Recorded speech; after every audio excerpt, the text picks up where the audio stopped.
Masters कोर्सेसको लागि चाहिँ insight लन्डनमा process fast हुने युनिभर्सिटी खोजिरहनु भएको छ र फी पनि सस्तो होस् भन्ने युनिभर्सिटी खोजिरहनु भएको छ भनेदेखि यो युनिभर्सिटी तपाईहरुको लागि बेस्ट अप्सन हुनेवाला छ। कसरी भन्दाखेरि यो युनिभर्सिटीमा एप्लाई गर्दा तपाईले प्रिकास्ट इन्टरभ्यु दिनु पर्दैन र फाइनान्शियल डकुमेन्ट्स पनि सबमिट गराउनु पर्दैन।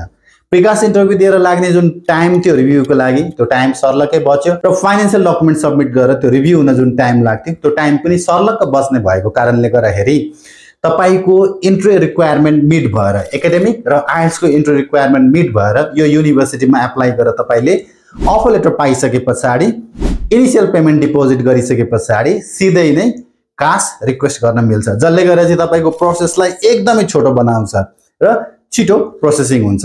अझ +2 मा तपाईको 2.8 भन्दा माथिको जीपीए छ भनेदेखि त आइएल्टिएस पनि नगरिकन इंग्लिश वेभरमा पनि एप्लाई गर्न मिल्छ।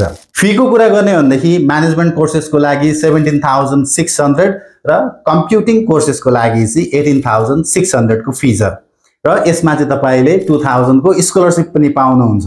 अझ तपाईको जीपीए राम्रो छ भनेदेखि त अप टु 4000 को स्कलरशिप पनि हुन्छ, जसले गर्दा चाहिँ लगभग 15,000 को हाराहारीमा आउने फी पनि तपाईको एकाडेमिक पर्सेन्टेज अझै राम्रो छ भनेदेखि त्यो भन्दा पनि घट्छ।